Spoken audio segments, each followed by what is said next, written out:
Alright, YouTube, half of my life has been spent in the post 9/11 world. And so it's time to talk a little bit about that. Of course, it's 9/11 again. I'm making this before 9/11 on 9/10 so that I can upload it right at midnight. Because it's an important thing. People need to talk about this somewhat. After 9/11, a lot of people were worried. There were like rumors flying around at the time. Some people were saying, oh, the Hoover Dam's been hit and like a million people were flooded out. There were all sorts of weird things being sort of parroted at the time, all sorts of rumors. The White House has been destroyed, the Hoover Dam's been destroyed, there's been a nuclear attack. People were obviously terrified because everybody was glued to their TVs. Of course, they didn't really have interconnected internet to the level they'd need to talk about it there. And one of the concerns that was echoed is, oh, are we being invaded, or are we going to be invaded by some, like, evil force? Even sometime after, people thought, I guess, that Osama's magical army of millions of mujahideen was going to march across the Mexican border or something and start engaging us in atomic warfare or something like that. But while people were worried about the United States being invaded by Osama or by some other, again, sort of magical hippie-trippy force of bearded freaks, we ended up getting, unfortunately, invaded by our own government to a degree. And then we also ended up invading a country that had nothing to do with 9/11 and which was actually largely terrorist-free because of the tin horn dictator there who didn't want to compete with Al-Qaeda, which was, of course, Saddam Hussein. Unfortunately, I see the same mistakes being made now that led up to 9/11. 9/11 was the result of a long, decades-long period of bad foreign policy. The United States armed the Mujahideen and sort of Osama's so-called freedom fighters, which is exactly what Ronald Reagan himself, the Gipper himself, called Osama. Oh, freedom fighters, like the American founding fathers. Gave him all sorts of weapons, to the point where there were more weapons at the time in Afghanistan and for some time thereafter than any other place in the world per capita. You can still go to Afghanistan and get entire crates of hand grenades. You can get rocket launchers. You can get all sorts of surplus material there that was given to them by Reagan. And unfortunately, once the fighting against the USSR, which had been sort of bullying the Afghanians around, stopped, those nationalist freedom fighters, so-called, quickly decided, oh, well, now we're going to be like a cartel. We're gonna control the opium. There's our money. We've got all these weapons, and we've got nothing to do with them. Well, we can sell some of them, but what else should we do? Oh, I know. We'll go around and we'll take over little bits here and there out of the economy of the neighboring states, spread out into the Arabian region. They spread their sort of jihadist mentality, certainly, to hundreds of millions of Muslims in the world today, which is literally how many people believe in these concepts. I don't care, I don't give a fuck what somebody says about moderate Islam. If somebody believes that stoning gays and beating your wife and having multiple wives and child brides and stuff like that is morally okay, they're not a secularist, certainly. I think you'd be hard-pressed to term them a moderate if a Christian were to advocate those things based on their literalistic interpretation of the Bible. You'd call them a complete zealot. You'd call them insane. Well, that's unfortunately a double standard that exists today. But an even bigger problem on our side of the Atlantic is the fact that the United States domestically has suffered grave consequences, not from the attack on 9/11 itself. Yeah, that was thousands of people died. Several very large buildings were completely destroyed. The Pentagon was hit, and so forth. And it caused, mass panic for weeks and weeks. It was literally all anybody talked about it. Every other series was completely canceled for that period of time because nobody was tuning into literally buttfuck anything other than continuing non-stop 24/7 live coverage of what the fuck was going on because people were confused. And during that period, the government took that captive fear and used it to push things like the Patriot Act. Bad ideas on paper that are even worse ideas when translated into actual action. The militarized police we see today, the strangulation of travel, hyper-militarized bureaucracy, for instance, the DEA or the IRS buying up machine guns and body armor, which they don't need. The expansion, the creation and expansion of DHS absorbing FEMA, absorbing what had been the Civil Defense Force and so forth, the latter-day civil defense movements. And all of these things, I think we all remember, of course, not long after 9/11, they came out with that retarded color scheme to tell people what the terror threat was. It was like, low risk, average risk, elevated risks, high risks, severe risk of terrorism. And that was just, it was like living in La La Land. And unfortunately, the world today has changed since 9/11. Not because it had to, but because the government, in its stupidity and corruption, made our country over in the post-9/11 image. It didn't have to be that way. They could have reacted by saying, yeah, we're going to catch the people responsible for this, go on about your lives, and gone on to say, yeah, most of what you're hearing right now is panic, fear-mongering, and rumors. Then, of course, the government's own ineptitude is what allowed 9/11 to happen. Adding more layers of government was never a proper solution.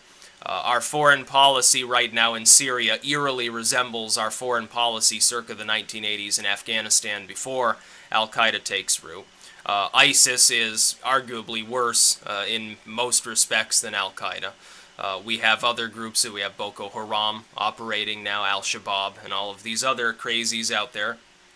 These literalists, they take, the words of Muhammad literally. That's all they are. It's not like there's some special group of non-Muslims who is universally chastised by the Muslim core. They just happen to be literalists. It's like the Westboro Baptist Church, the difference being the Westboro Baptist Church doesn't behead many people. And our government's response was bungled, has continued to be bungled. We're strangulating ourselves with these overly powerful bureaucracies that were given that additional power after 9/11, supposedly to keep things safe. We're dealing with domestic surveillance, which is inefficient and doesn't work, corrupt, unconstitutional, pointless, largely, that people unfortunately have largely gotten used to. They never should have. They never should have been asked to get used to it, number one. And they never should have once they've been asked, number two. We don't need it. We don't need domestic surveillance. We don't need militarized police. We don't even need the existence of half of these bureaus to deal with this problem. The problem, essentially, the actual cause of the disease, not the symptom. The symptom is terrorism. Terrorism is just a symptom. The cause of the disease is a stupid U.S. foreign policy, and a stupid foreign policy, in some cases, by other nations as well. Russia's foreign policy during that era was stupid as well. They tried to go into Afghanistan. They didn't do it properly. They lost thousands of men in this endeavor. They finally had to turn back, and it really hastened the destruction of the USSR. They couldn't really save face. They got beaten off by a force that was considerably smaller, and which originally they thought was very poorly armed and would literally just be able to take pot shots at their tanks from behind a boulder somewhere in the mountains occasionally. They got their asses handed to them, and it literally ripped apart the fabric of parts of their society. Some of these Central Asian countries must have reacted with some level of bewilderment back when they were part of the USSR regarding the Soviet movements into the state there. Our operation in Iraq was a complete and abysmal failure. I wouldn't call it America's Vietnam. We did end up withdrawing, and the state that, the puppet state we set up is still there, embattled, yes, corrupt, yes, hemorrhaging money, yes, but it is still operative. The main problem is we're currently perturbing the situation and making the situation far worse by constantly allowing the FSA to attack Assad instead of stepping back, allowing the FSA and ISIS both to be squished out of existence. The FSA eerily resembles, by the way, in its quasi-nationalistic Islamic ideology, early Al-Qaeda, the Mujahideen. It eerily resembles them. I am telling you now, if our government is allowed to continue arming the FSA, and if they were ever successful at taking over the reins of Syria, reinstituting order, whether or not they beat off ISIS after crushing Assad, then you would get the same situation decades down the road. You'd have another Al-Qaeda, only it would be called the FSA in some form. The mujahideen of the modern age would simply stop being nationalists, having achieved their goal, and all of those surplus weapons would be lying around. What do you think they'll do with them?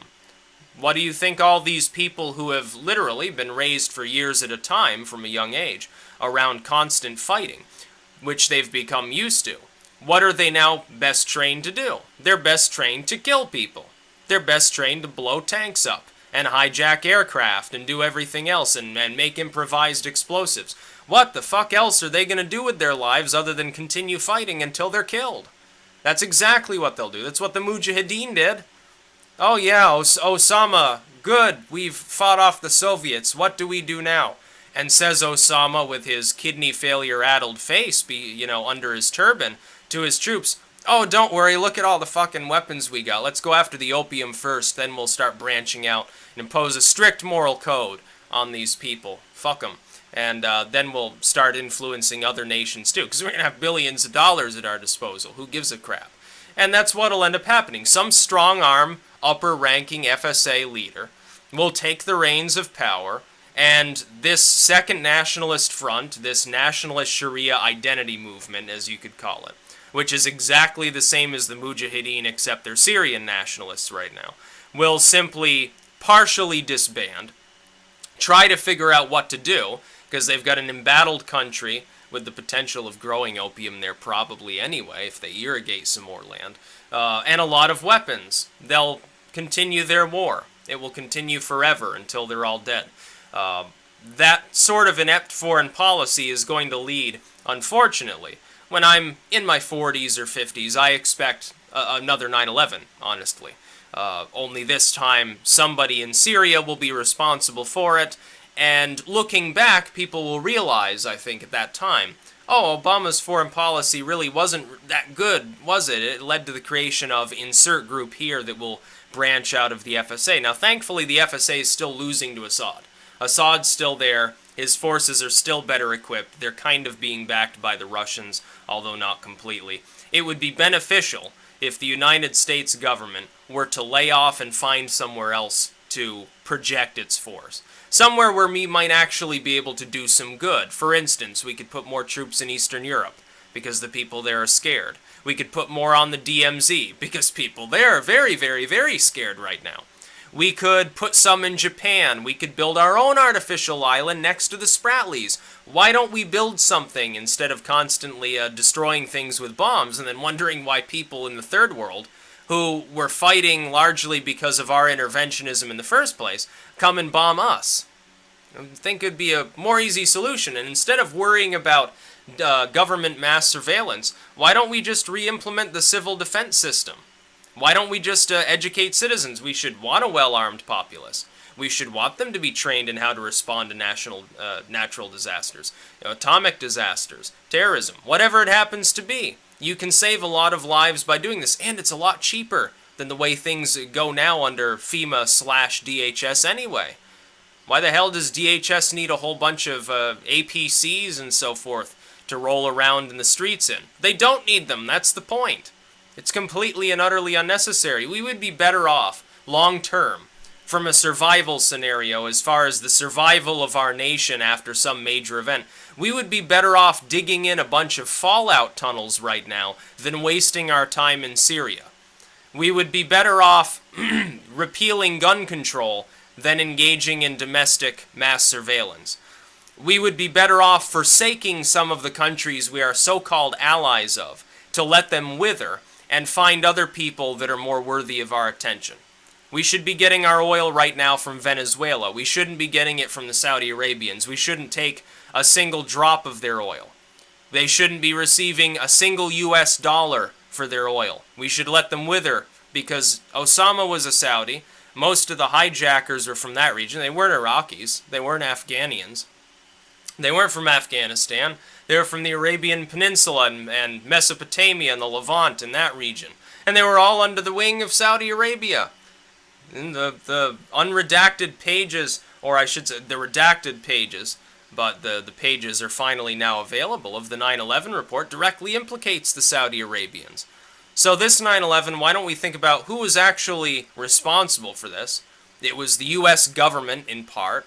Osama, in part, leading a bunch of nationalist Islamists who look very, very much like the FSA that we're currently supposedly partnered with and giving all sorts of money and weapons to. And the Saudi Arabians. They're the ones that were responsible. Instead, we invaded Afghanistan to go fight, random groups of tribalists who were still nationalists, the Taliban, those that had stayed nationalists and were just overseeing the opium. We attacked them. Never found Osama there. By the way, I will say this. I'm not sure that I believe that Obama got Osama bin Laden. I'm not sure that I believe it. I never saw a picture of his corpse. I never saw a picture of his dead body. They claim that they dumped it in the ocean. Isn't that a great way to dispose of evidence? Now, John McCain says he saw a picture of Osama's corpse. Well, number one, why would I trust fucking John McCain of all people? The inbred neocon himself. And number two, even if they did show him such a picture, how do we know it wasn't like photoshopped or something? You think John McCain's an expert in these things? How old is he? No, I don't trust it really at all. Okay, maybe he did get Osama. Or maybe Benazir Bhutto, who was helpfully assassinated many years ago, was right when she said, oh yeah, Osama's been dead for years. He fucking died of renal failure out in the fucking caves like the retard he was. That Pakistani prime minister who got assassinated for being, I guess, too much of a secularist and got killed by hardliners. Yeah, she claimed Osama was already dead. Now, she was a head of state of one of our close allies in the region, where Osama supposedly had been hiding out for years. I think that she would probably know whether he was alive or not. I think she probably understood that, but, I guess we can't take Benazir Bhutto's word for it. We gotta take Obama's word for it. That makes a whole lot of sense, after the whole NSA fiasco. I don't really trust anything that he says for the most part. 9/11, since that day 15 years ago, things have just steadily gotten worse. We're under more oppression of our freedom from our own government than we ever could have been if our government had done absolutely nothing and uttered no response to 9/11 at all. If we had just ignored it completely, said, screw Osama, and done absolutely nothing and kept with the status quo, we'd probably be better off right now than we are. That's the funny part about it. It's a case of the medicine being worse than the disease, and I can remember at the time when they were imposing all these stupid rules, when DHS was created, when the Patriot Act was passed, when domestic mass surveillance began, when they tried to read through everyone's library records and search histories at libraries, when they started talking about nothing should be encrypted, the government should have access to every picture, every email, we need a gun registry, we need all of these, toys for the military and so forth. At the time, the government said, the terrorists want to take our freedoms away, so that's why we got to respond. We got to invade the Iraqis. We got to invade the Afghanistanians. We got to invade all these people. That's what W said at the time. They hate our freedom. They hate our liberty. They hate the fact that we can be left alone, I guess, by our government. Oh, that's a problem because we've lost a lot of those freedoms since 9/11 now, isn't it? Mass surveillance, police state, inept foreign policy. Obama's foreign policy, arguably, is worse than that of W himself. And I criticized W up and down from the moment he invaded Iraq because it was obviously a bad idea. Saddam didn't seem akin to Osama bin Laden, but a lot of people ate that stupid line right up and just took it at face value and said, oh yeah, anything to appease our great and noble leader. He would never lie to us. Don't you feel stupid now? I bet you do. I bet a lot of people who backed Bush in that era, most of which are still alive, it wasn't that long ago, 13 years, roughly, since the invasion of Iraq. I bet people feel mighty stupid that they supported that, or that they said, oh, body scanners at the airport, yeah, sounds like a good idea. RFID, national ID, it's a great idea. More TSA at the airports that can't even find a bomb-shaped package, oh, okay. DHS, oh, that sounds good. It sounds patriotic. And Patriot Act sounds extra patriotic. It's the Patriot Act, for Christ's sake. So, of course, I'm no pinko. Of course I'm going to support it. Do you feel dumb yet? Also, maybe you feel a little bit old. If someone's like, they were like 40s at the time. They're getting on the older side, I guess. But, no, nothing that we've done has really changed anything for the benefit of the population. It's just made us more legalistic, more strangulated. Bureaucracies have grown. too powerful. Our government has grown more and more, steadily more corrupt. And it was already corrupt, let's face it, long before 9/11. It's not the singular act of Osama bin Laden that fucked up our government. It was already corrupt for many decades, to an explicit degree. It's always had a little bit of corruption. Even George Washington, still a little bit of corruption. Power does innately corrupt even the best among them.